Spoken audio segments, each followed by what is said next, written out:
So let's talk about regulations. That's another issue that the private sector is concerned with, rules and regulations and how we can reach SDG. Can you talk a little bit about what the panel focused on this afternoon and why is it important to talk about rules and regulations and not maybe shy away from them when it comes to creativity and enhancement? Right. Look, most people would agree with the Sustainable Development Goals of the United Nations. They're very broad, some of them are contradictory, but they're trying to focus on eliminating poverty, creating health care and education for the bulk of people, many of whom don't benefit from those initiatives right now. So it's very desirable. These are aspirational goals. The issue is, how do you best achieve it, and who should be responsible for it? And some of the initiatives are not as realistic, perhaps, as they should be. I mean, we're talking about a cost of $4 to $7 trillion a year annually. It's not going to happen. So I think we have to be realistic. We've got to stop just virtue signaling and be practical. One of the central issues we were talking about is what is the appropriate role of the private sector in this regard. And there are significant initiatives going on right now to ask, or in some cases compel, the private sector to consider stakeholder objectives unrelated to the profitability and that of the companies, and that creates a couple of issues, one of which is the fiduciary responsibility of directors and pension managers to the pensioners and to the shareholders, and to ask, in some cases, pensioners who are there involuntarily to sacrifice their return or jeopardize their pension because someone wants to achieve a social objective creates a real question. And secondly, it's implying really a radical transformation of the free enterprise system, and will it actually achieve the objective?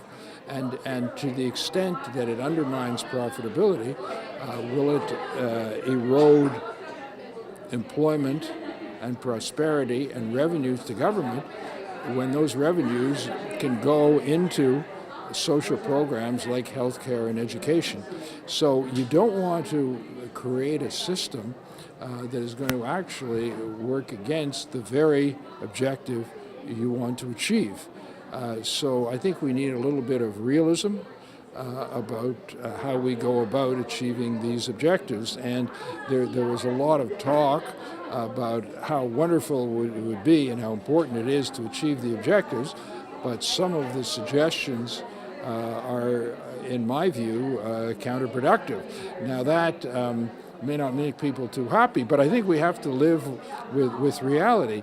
The biggest improvement, the biggest historical initiative of eliminating the most people from poverty happened in China, where hundreds of millions of people were removed from dire poverty when the Chinese Communist government moved to a capitalist system, in effect, and all of a sudden people escaped from dire poverty. The other way they achieved that is through the use of natural resources to create electricity, because you cannot escape from dire poverty without cheap electricity. And so, we've got to be realistic about how we're going to achieve the objective and not just have an ideological approach to this issue.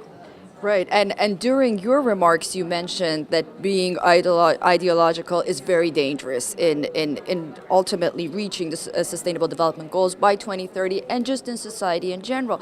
But how many people or how many governments and countries can really work the way that you're suggesting? I mean, some of them are so invested in the public sector that, where do they find that balance between private and public?